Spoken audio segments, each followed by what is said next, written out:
Good day, everyone. My name is Rowie Jade O. Pacaira from BS Cream 1A. Today, I will be sharing something really important, the life philosophies of Dr. Jose Rizal. Hindi lang siya basta bayani, kundi isa rin siya sa mga tao na may malalim na pag-iisip.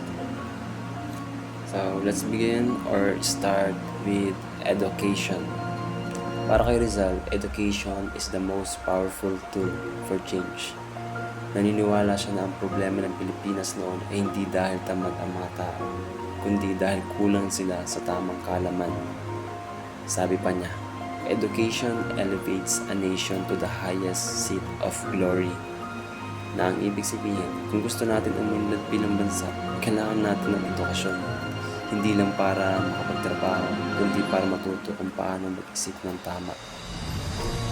And next is religion. Rizal grew up in a Catholic family and studied in Catholic schools.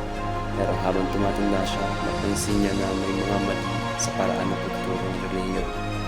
He criticized how some priests use religion to control people through fear and superstition.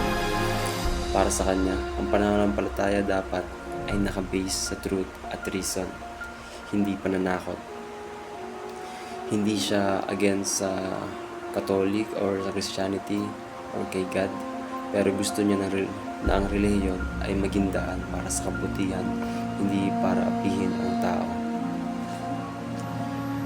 Ngayon naman, punta tayo sa political philosophy ni Rizal. He believed that government should help people, not take advantage of them. Galit na galit siya sa mga system ng Spanish government noon, like forced labor, military abuse, at hindi pagbibigay ng karapatan sa mga Pilipino noon.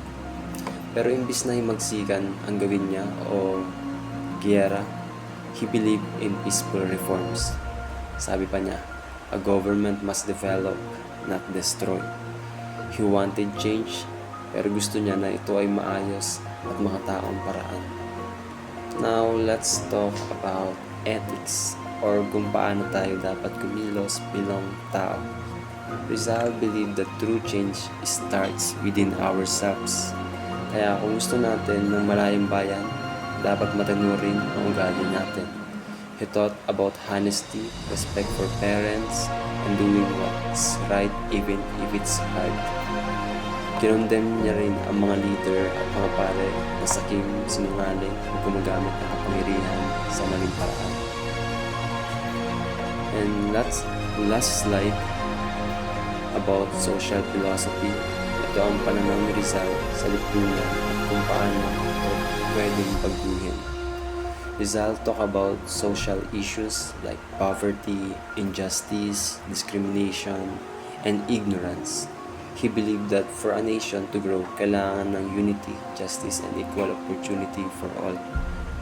Para sa kanya, ang pagbabago sa bansa ay hindi lang trabaho ng gobyerno. Kailangan sama-sama tayo, especially ang kabataan. Di ba nga nalala niyo yung sabi niya na, the youth is the hope of our future. O ang kabataan, ang pag-asa ng bayan sa Tagalog na ginagamit natin.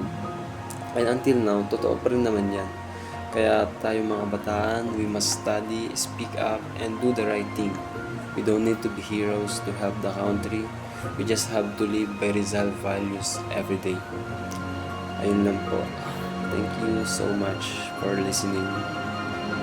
I hope na tuto kayo. Yun lang. Thank you.